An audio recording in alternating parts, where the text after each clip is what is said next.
Ô tendre plante de la nation, j'ai quelque chose à vous dire, pourvu que mon message ne soit pas oublié.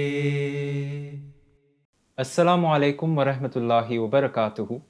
Aujourd'hui, les jeunes peuvent avoir beaucoup de questions par rapport à l'islam et on ne reçoit pas nécessairement les réponses adéquates. Rejoignez-nous dans ce programme fait par des jeunes, destiné principalement pour les jeunes, afin d'avoir une meilleure connaissance de la religion. Chers téléspectateurs de la MTA, Assalamu alaikum wa rahmatullahi wa barakatuhu. Bienvenue dans notre nouvelle émission, L'Islam pour les jeunes, une émission qui est une série de 12 épisodes consacrés à l'étude des enseignements de l'islam d'une manière simple et basique. Nous avons avec nous sur le plateau Tahirullah Saheb et Sajil Teju Saheb. Assalamu alaikum wa rahmatullahi wa barakatuhu. Wa alaykum salam wa rahmatullahi wa barakatuh.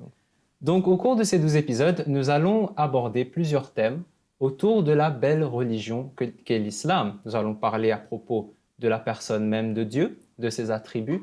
Nous allons parler à propos de l'homme, le modèle parfait qu'est Hazrat Muhammad Mustafa sallallahu alayhi wa sallam, que la paix et les bénédictions d'Allah soient sur lui, qui était Hazrat Mirza Ghulam Ahmad alayhi salatu wassalam, paix soit sur lui.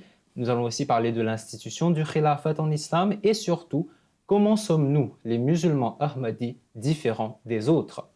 Pour ce premier épisode, nous allons parler sur l'essence de la religion, c'est-à-dire la croyance dans un être suprême. Nous allons parler d'Allah, de ses attributs et de l'islam en elle-même. Alors justement, Tahir Saheb, l'essence de toutes les religions qui existent demande est la croyance en un ou plusieurs dieux. Est-ce que vous pouvez nous en parler plus? En effet, Masrour Sahab, Auzubillah minash shaitanir rajim, Bismillahir rahmanir rahim. Le point principal, désolé, dans la vie d'un croyant, c'est croire dans l'existence d'un être ultime, d'un être suprême, c'est-à-dire un Dieu. On voit que dans chaque religion, il y a croyance dans un Dieu ou dans plusieurs dieux. Par exemple, dans l'hindouisme, il y a Krishna, Ram ou Ganesh. Dans le judaïsme, il y a la croyance dans le Dieu de Moïse. Et dans le christianisme, il y a la Trinité. Par contre, en ce qui concerne l'islam, nous, les musulmans, nous croyons dans un Dieu unique, c'est-à-dire Allah. Donc, nous pouvons voir que les jeunes de la communauté ont une certaine compréhension de l'être d'Allah. Sajid Saheb, justement, l'être d'Allah, parlez-nous-en. A'ouz billahi minash shaitanir rajim. Bismillahir rahmanir rahim. Allah est le nom de Dieu le Tout-Puissant dans la langue arabe. Les noms de Dieu, trouvés dans d'autres langues, sont tous attributifs ou descriptifs. Allah est reconnu par ses différents attributs. Il est mentionné plus de 99 attributs dans le Saint-Coran, le livre des musulmans. Ces attributs sont invoqués quotidiennement dans les prières et on conseille à chaque musulman d'adopter les attributs d'Allah Ta'ala dans leur vie de tous les jours. J'aimerais faire ressortir que le nom Allah ne s'applique qu'à l'être unique suprême et à personne d'autre. Ce mot n'est jamais utilisé au pluriel parce qu'en islam, nous croyons en l'unicité absolue d'Allah Ta'ala. D'accord. Et justement, vous parlez des noms d'Allah. Pour comprendre l'être d'Allah, il faut avoir une compréhension de ces noms. Tahir Saheb, est-ce que vous pouvez nous en parler? Effectivement, dans le Saint-Coran, le livre sacré des musulmans, il est mentionné, chapitre 59, verset 25, et je cite, « Il est Allah, le Créateur, celui qui forme, celui qui façonne. À lui appartiennent les plus beaux noms. Tout ce qui est dans les cieux et sur la terre le glorifie, et il est le puissant, le sage. » Fin de citation. Allah, tel que représenté dans le Saint-Coran, est le créateur des corps, le créateur des âmes, le façonneur, c'est-à-dire le donneur de la dernière touche à ses créations, désolé. Tel est le Dieu de l'islam, le puissant, le sage. Jazakumullah Tahir Saheb. Alors, dans ce verset que vous avez mentionné, on parle comme d'Allah et on dit que à Allah appartiennent les Asma'ul Husna, c'est-à-dire les plus beaux noms. Sajid Saheb, ces noms dont on parle des attributs d'Allah. Comme vous aviez mentionné, les attributs qui sont les caractéristiques et les qualités que possède Allah. Par rapport à cela, il y a une tradition qui raconte que le trône d'Allah repose sur 4 anges. Une interprétation de cela parle de comment il n'y a pas vraiment de trône physique, et que ces anges sont en fait les 4 principaux attributs d'Allah. Parlez-nous-en. En effet, Masrou Saheb, ces 4 attributs sont mentionnés dans le premier chapitre du Saint-Coran, dans le Surah Al-Fatiha. Le premier attribut mentionné est Rabbul Alamin, le Seigneur de tous les mondes. Cela signifie qu'Allah a créé toutes les choses vers la perfection. Le deuxième attribut mentionné dans le Saint-Coran est Ar-Rahman, c'est-à-dire le gracieux. Allah nous a fait beaucoup de faveurs sans qu'on lui ait demandé. Ces faveurs qui nous sont primordiales, par exemple l'air qu'on respire aujourd'hui. Ensuite, Saji Saheb, il y a le troisième attribut d'Allah, c'est Ar-Rahim, qui veut dire le miséricordieux, c'est-à-dire qu'il est le donateur de la meilleure et la plus haute récompense possible pour ceux qui font le bien volontairement, et cette récompense continue indéfiniment. Puis, il y a le quatrième attribut principal d'Allah, qui est Malik Yawmiddin, c'est-à-dire le maître du jour du jugement. Le jugement ultime concernant tout appartient à Allah et à Allah seul. En effet. Maintenant, pourquoi est-ce que c'est important de connaître ces attributs? Notre religion insiste sur la nécessité de croire fermement et de suivre ces attributs. Il y a une tradition du saint prophète sallallahu alayhi wa sallam où le prophète dit comment il faut suivre les attributs d'Allah. Tous ces attributs, vous avez dit qu'il y en a plus de 100, ces attributs peuvent être divisés en 3 catégories. Nous avons un missionnaire de la Jamaat qui va nous expliquer un peu sur ces 3 catégories et aussi sur l'importance de connaître ces attributs. Écoutons ce qu'il a à nous dire. Assalamu alaikum wa rahmatullahi wa barakatuhu. A'udzubillahi minash shaitanir rajim. Bismillahir rahmanir rahim. Alors, concernant l'importance des attributs d'Allah, c'est très important de savoir que les attributs d'Allah, et on voit de nos jours beaucoup de musulmans, ils mémorisent les attributs d'Allah, comme on voit dans l'un des traditions du saint prophète sallallahu alayhi wa sallam, où le saint prophète lui-même a mentionné que si quelqu'un mémorise les attributs d'Allah, ils entreront en paradis. Mais cela ne veut dire pas que si quelqu'un mémorise que les attributs d'Allah et ensuite il ne suit pas les autres commandements d'Allah selon le Saint-Coran, ils ne font pas la salat, ils ne prient pas à Allah ou bien ils n'accomplissent pas les autres responsabilités dans l'islam, ça, ils permettront, alors Allah va permettre une telle personne de rentrer en paradis que s'il mémorise ces attributs d'Allah. Alors, cet concept ou bien cette tradition du saint prophète sallallahu alayhi wa sallam devait être expliquée encore plus en détail. C'est important, premier d'abord, de mémoriser les différents attributs d'Allah. Tout premièrement, comme mentionné, le deuxième calife de la communauté Ahmadiyya, dans l'un de son ouvrage, Hazrat Muslim Maud, c'est-à-dire le deuxième calife de la communauté musulmane Ahmadiyya, il a mentionné le titre du livre est Irfan et Ilahi, c'est-à-dire de reconnaître Dieu. Là, Hazrat Muslim Maud, dans cet livre, dans cet ouvrage, il a mentionné l'importance de savoir les attributs d'Allah. Pourquoi c'est nécessaire pour nous de connaître ou de savoir les différents attributs d'Allah. Il a mentionné et il a dit que l'un des buts d'un musulman, c'est de créer une relation avec son Créateur, c'est-à-dire Dieu ou Allah. Pour créer cette relation, c'est vraiment nécessaire pour que quelqu'un, on devait tout premier d'abord savoir les divers attributs d'Allah et quelles sont les choses que Allah aime et quelles sont les choses que Allah n'aime pas ou il déteste. Là, ensuite, quand on a cette connaissance de base, on peut, à travers ça, développer notre relation envers Dieu. Parce que si on prend l'exemple de quelqu'un qui aime quelqu'un d'autre ou bien qui aime une personne, cette personne-là, il devait essayer de son mieux d'avoir les différentes informations concernant la personne qu'il aime. Et s'il veut être l'ami de cette personne ou bien l'ami d'une telle personne, alors tout premier d'abord, il devait savoir c'est ce que cette personne aime ou c'est ce que cette personne n'aime pas.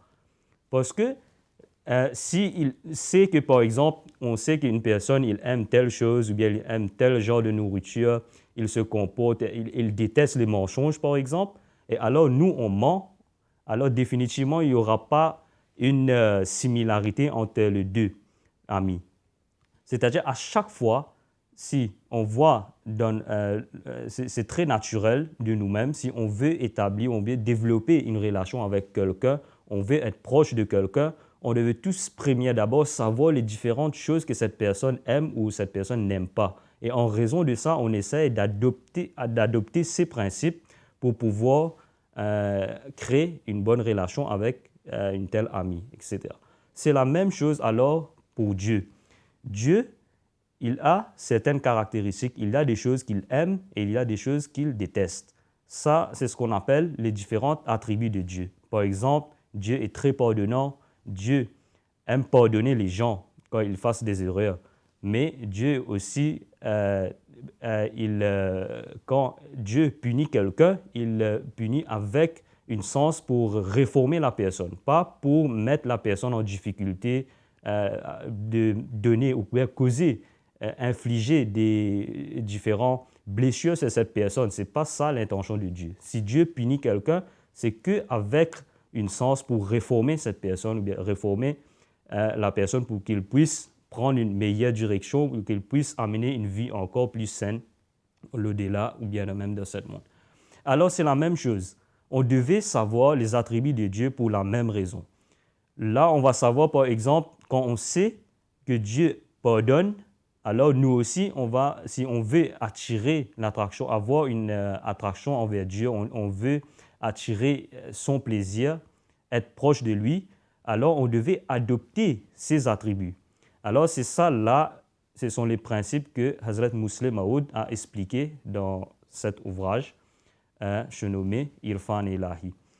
Et là, il a continué aussi, à raconter à propos de ça, que quand quelqu'un il adopte ces différents principes ou bien ces différents attributs de Dieu, c'est pas tout premier d'abord, c'est nécessaire pour nous de savoir ces attributs. Tous les attributs de Dieu, on devait tout premier d'abord avoir une connaissance sur ces attributs. Mais on ne devait pas que mémoriser ces attributs. C'est très important, après d'avoir entendre ces attributs, après avoir reconnaître ces attributs, on devait, la deuxième étape, c'est de maintenant implémenter ou bien inculquer ou d'adopter ces attributs dans soi-même pour qu'on puisse emmener une vie saine qui va ensuite attirer la proximité de Dieu. Et voilà. Alors, ça, c'est concernant l'importance de développer les attributs de Dieu dans soi-même ou bien l'importance de savoir les attributs de Dieu. Donc, Jazakumullah Rabbi Saheb. Donc, en effet, c'est bien à Allah qu'appartiennent tous les titres excellents que l'homme peut imaginer. Les habitants des cieux et de la terre proclament sa grandeur et déclarent sa sainteté. Il est vraiment le grand et le tout-puissant. Maintenant, parlons un peu à propos de la religion même de l'islam, Tahir Saheb. Oui, Massoud Saheb, l'islam n'est pas une religion comme les autres. Au contraire, nous distinguons des autres religions dans le sens où nous croyons que les autres religions ont une source vraie. C'est-à-dire, toutes les religions viennent du seul et même Dieu, c'est-à-dire Allah. En effet, et Tahir Saheb, le nom islam n'est pas un nom ordinaire, c'est Allah même qui a donné ce nom. En effet, Allah dit dans le Saint-Coran, chapitre 5, verset 4, et la traduction est comme suite, « Aujourd'hui, j'ai parachevé pour vous votre religion et j'ai complété ma faveur sur vous et j'ai choisi pour vous l'islam comme religion. » Fin de citation. Islam, on peut voir ici que l'islam c'est un mot arabe et ce mot signifie obéissance et paix. L'islam signifie donc la soumission totale à la volonté de Dieu et la paix avec toutes les créatures de Dieu. En d'autres termes, l'objectif fondamental de l'islam est de ramener l'humanité à son créateur, c'est-à-dire Allah, et améliorer la qualité de relation entre humains. Il s'ensuit donc que l'islam est la seule religion dont le nom même indique à ses croyants ce qu'ils doivent faire et comment ils doivent le faire. L'islam fournit un code de vie complet. Ses enseignements expliquent à ses croyants comment utiliser les facultés d'Allah, les facultés qu'Allah les a offertes de la meilleure des façons. Les principales sources de ces enseignements sont le Coran et aussi les hadiths, les pratiques du saint prophète Mohammed sallallahu alayhi wa sallam. Jazakumullah. Alors justement, parlons de l'islam. Pour être considéré comme étant un musulman, on doit obligatoirement observer et pratiquer certains actes. Ces actes que nous connaissons comme étant les 5 piliers de l'islam. Les 5 piliers de l'islam représentent ces actes de culte principaux requis pour pratiquer la foi. Et quels sont ces 5 piliers? Nous avons la kalima, la salat, le rosa, la zakat et le hajj. Parlez-nous-en. Comme nous pouvons le savoir, la kalima, c'est le premier pilier de l'islam, c'est la profession de foi. Un croyant déclare son adhésion à l'islam en récitant la kalima qui est comme suite La ilaha illallah Muhammadur Rasulullah, et sa traduction est comme suite il n'y a d'autre Dieu qu'Allah et Muhammad sallallahu alayhi wa sallam est son messager. Cette courte phrase est l'essence même de l'islam. Celui qui affirme sa croyance dans la kalima devient automatiquement un musulman et doit être traité comme tel. Par rapport à ce pilier de l'islam, Monsieur Saheb, il y a une anecdote très intéressante à ce sujet. Elle est comme suite. Osama bin Zayd, un compagnon du saint prophète sallallahu alayhi wa sallam, relate un incident où, durant une bataille, il allait tuer un ennemi lorsque ce dernier proclama la kalima. Malgré cela, Osama bin Zayd l'a tué. Et le saint prophète sallallahu alayhi wa sallam prit connaissance de cet incident et demanda à Osama bin Zayd pourquoi il l'avait tué alors qu'il avait dit la kalima. Osama bin Zayd répondit que cet ennemi avait dit cela simplement pour échapper à la mort. Le saint prophète sallallahu alayhi wa sallam lui demanda s'il avait ouvert son cœur pour savoir vraiment ce qu'il voulait dire. Cela nous montre l'importance que le saint prophète Mohammed sallallahu alayhi wa sallam même donnait à la sainte profession de la kalima. Jazakumullah Tahir Saheb. Sajid Saheb, le deuxième pilier de l'islam est la salat, c'est-à-dire le namaz, l'adoration formelle d'Allah. Le premier et le plus important acte d'adoration est la salat. La salat signifie la glorification et les louanges. Le but de la salat est d'établir une relation personnelle avec Allah Ta'ala, de se purifier de l'intérieur et de demander l'aide à Allah Ta'ala quand on rencontre n'importe quel problème. Mais pour atteindre cet objectif, nous devons essayer de faire de notre salat une salat parfaite. Selon le saint prophète Mohammed sallallahu alayhi wa sallam, une salat parfaite est celle au cours de laquelle l'attention de l'adorateur envers Allah atteint un tel paroxysme qu'il a l'impression de voir Allah Ta'ala, ou du moins qu'Allah le voit. La salat est en fait l'essence de la vie spirituelle. Le saint prophète dit, dans une de ses traditions, que la salat est le miraj, sommet de l'exaltation spirituelle du fidèle. Un musulman a 5 prières obligatoires quotidiennes qu'il doit observer. La prière de Fajr, prière de l'aube, qui est observée à l'aube avant le lever du soleil. La prière de Zohar, prière de la mi-journée, qui est faite une fois que le soleil a dépassé son zénith, jusqu'à ce qu'il soit en mi-course dans le ciel. La prière de Asr, prière de l'après-midi, c'est une fois que le soleil est en mi-course dans le ciel, jusqu'à s'approcher de son coucher. Prière et la prière de Maghrib, prière du coucher du soleil, il lut juste après le coucher du soleil. Et enfin, la prière de Isha, prière du soir, lue une fois qu'il fait nuit. Effectivement, et la salat est à la base même de l'adoration de Dieu, pour une personne. Ça peut aider à une élévation spirituelle personnelle. La salat offre un moyen de s'approcher de Dieu. Et le troisième pilier de l'islam serait le jeûne au cours du mois béni de Ramadan. C'est ça. Le Ramadan est un des 12 mois du calendrier islamique. Au cours de ce mois, un musulman, après avoir atteint la maturité, doit observer le jeûne. Mais qu'est-ce que le jeûne? Le jeûne consiste à ne pas manger ou ne pas boire pendant une journée. Dans un aspect physique, mais le but est de rappeler un musulman ses devoirs envers Dieu et de montrer son obéissance à Allah Ta'ala.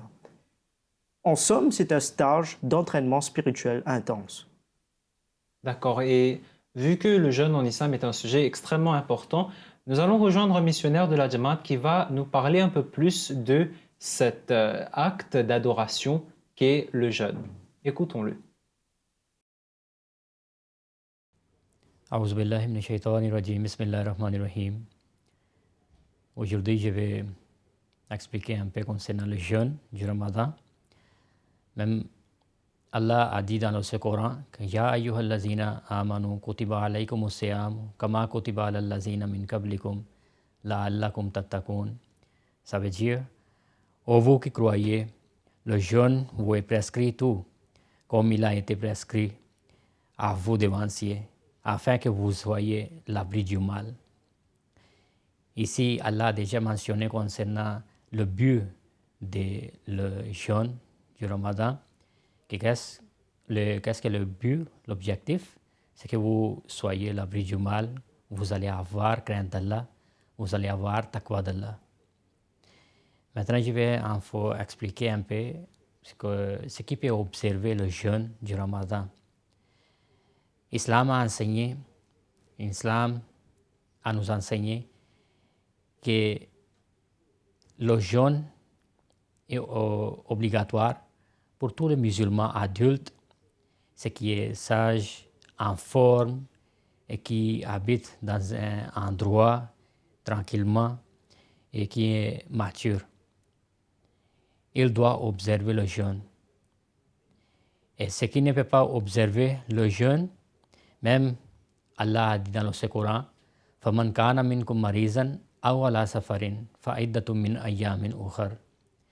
Ça veut dire, mais quiconque d'entre vous est malade ou en voyage devra jeûner un nombre égal d'autres jours. Ça veut dire les gens qui sont malades, ils ne peuvent pas observer le jeûne, ou bien qui sont en voyage. Pour les deux, Allah a donné facilité. Ils ne vont pas observer les jeûnes pendant les jours qu'ils sont malades ou bien ils sont en voyage. Mais ils vont compléter les jours, les mêmes chiffres des jours des jeûnes manqués, ils vont compléter après le mois de Ramadan. Et encore, ceux qui ne peuvent pas observer le jeûne, ils vont donner fidya. Ça, c'est l'expiation des jeûnes. Ils vont donner manger pendant 2 fois par jour pour les pauvres qui n'ont pas de moyens à manger. Ça, c'est fidya. Et quand même, ils peuvent donner fidya aussi. Et à la fin du mois de Ramadan, ils vont observer le même chiffre des jours manqués aussi. Mais qui ne sont pas capables d'observer le jeûne, ils vont donner seulement fidya. Ou bien, s'ils sont incapables pour donner fidya, ils vont faire seulement istighfar, ils vont demander pardon d'Allah. Et il y a beaucoup d'avantages de jeûner, côté physique aussi, côté spirituel aussi. Côté spirituel, il augmente notre connaissance religieuse et on doit obéir les commandements d'Allah et agir le commandement d'Allah. Avancement dans les vertus, avancement dans les participations de charité. Côté physique, il y a aussi avantage. C'est le système digestif fonctionne bien. Deuxièmement, réduction des cholestérol, cerveau travaille bien, perte de poids et graisse. Ce sont les avantages si quelqu'un observe le jeûne. Et dans les derniers 10 jours, c'était la pratique du Saint prophète Mohammed sallallahu alayhi wa sallam qu'il a resté dans un côté, s'appelle Etekaf. Le mois du Ramadan, on ne doit pas passer seulement les 30 jours, les autres aussi observent les jeûnes. C'est pour cela que nous devons aussi observer les jeûnes. Et quand ces 30 jours passent, on laisse.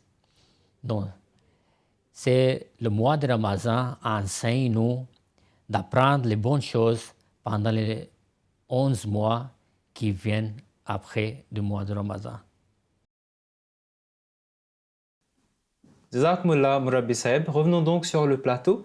Nous parlons maintenant du quatrième pilier de l'islam qui est la zakat, une contribution des musulmans faite pour être distribuée aux pauvres. Tahir Saheb. Oui, Monsieur Saheb, la zakat signifie entre autres purification. En payant la zakat, le musulman purifie ses biens et en même temps aide à réduire l'écart entre les riches et les démunis. Les dépenses dans le chemin de Dieu ont été évoquées à maintes reprises dans le Saint-Coran comme un moyen de se rapprocher de Dieu. Le paiement de la zakat est le deuxième acte d'adoration dans l'islam et elle est prélevée sur l'excédent d'or et d'argent au taux de 2,5% par an. Et la zakat signifie la purification des biens et l'augmentation des biens. Par le paiement de la zakat, les riches déduisent en fait une part de leur richesse pour les pauvres, le purifiant ainsi. Les pauvres, quant à eux, bénéficient d'une aide financière qui leur permet d'améliorer leur niveau de vie. En bref, Massour, le zakat joue un grand rôle dans la régulation de la richesse nationale et la protection de la société contre les problèmes sociaux découlant de la répartition inégale de la richesse. Jazakumullah Tahir Saheb pour ces explications très en détail. Finalement, le cinquième pilier de l'islam est le Hajj. Effectivement, le Hajj ou pèlerinage à la Mecque, Monsieur Saheb, est obligatoire pour tout adulte musulman qui ont les moyens pour entreprendre ce trajet, ce voyage et qui ont accès à la Mecque. La période prévue pour le Hajj est fixée 10 semaines après l'Eid al-Fitr. Il commence donc le 8 et se poursuit jusqu'au 12 du mois lunaire de Dhul Hijjah. Ce pèlerinage vers les lieux les plus saints est associé au sacrifice permis par les prophètes Ibrahim alayhi salam et son fils Ismaël alayhi salam. Le Hajj est également associé aux traditions sacrées des premières souffrances et sacrifices du saint prophète Mohammed sallallahu alayhi wa sallam. Maintenant, par rapport au Hajj, la Kaaba a une signification très importante. C'est-à-dire, parlez-nous justement de cette structure, la Kaaba. En effet, la Kaaba est le point central du Hajj. C'est le premier endroit au monde aménagé pour l'adoration d'Allah Ta'ala. Elle a été reconstruite par Hazrat Ibrahim et Ismaïl alayhi salam il y a environ 4000 ans. Les musulmans du monde entier font face à la Kaaba lorsqu'ils prient. Le Hajj, c'est le pèlerinage à la Mecque. Il incombe à tout musulman ayant le moyen d'accomplir cet acte, de le faire au moins une fois dans sa vie. Le Hajj, comme nous le constatons, est le dernier pilier de l'islam, car cela ne peut être atteint par tous les musulmans pour certaines raisons. Jazakumullah. Et donc, nous avons beaucoup parlé sur ces 5 piliers de l'islam qui sont 5 actes obligatoires qu'un musulman doit faire en tant que pratiquant de l'islam. Maintenant, avoir la foi en elle-même, l'iman, c'est-à-dire, c'est aussi la base de l'islam. Et la foi, qu'est-ce que ça veut dire? Ça signifie accepter les croyances qui constituent la foi islamique. Et nous savons qu'en islam, il y a 6 articles de foi qu'un musulman doit croire. Et faute de temps, nous allons discuter à propos de ces 6 articles dans le prochain épisode. Jazakumullah Tahir Saheb et Jazakumullah Sajid Saheb. Chers téléspectateurs, nous sommes arrivés à la fin de cet épisode. Nous vous retrouvons dans le prochain épisode pour parler des 6 articles de la foi. Assalamu alaikum wa rahmatullahi wa barakatuh.